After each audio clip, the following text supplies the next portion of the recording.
محمد بن عبداللہ بن ہوشب نے بیان کیا، کہا ہم سے عبد الوہاب ثقفی نے، ان سے یحییٰ بن سعید انصاری نے کہا کہ مجھے عمرہ بنت عبد الرحمن انصاری نے خبر دی۔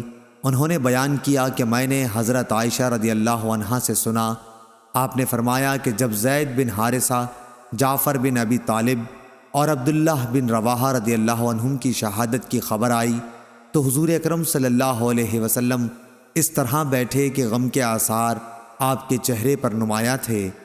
میں دروازے کے ایک سوراخ سے آپ صلی اللہ علیہ وسلم کو دیکھ رہی تھی۔ اتنے میں ایک صاحب آئے اور کہا کہ یا رسول اللہ صلی اللہ علیہ وسلم، جعفر کے گھر کی عورتیں نوحہ اور ماتم کر رہی ہیں۔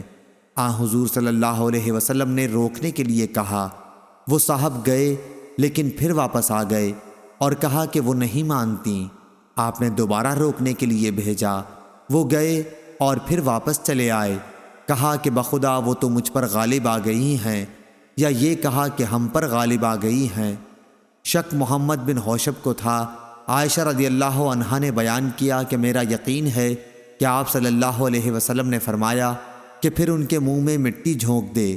اس پر میری زبان سے نکلا کہ اللہ تیری ناک خاک آلودہ کرے، تو نہ وہ کام کر سکا جس کا حضور صلی اللہ علیہ وسلم نے حکم دیا تھا، اور نہ آپ کو تکلیف دینا چھوڑتا ہے۔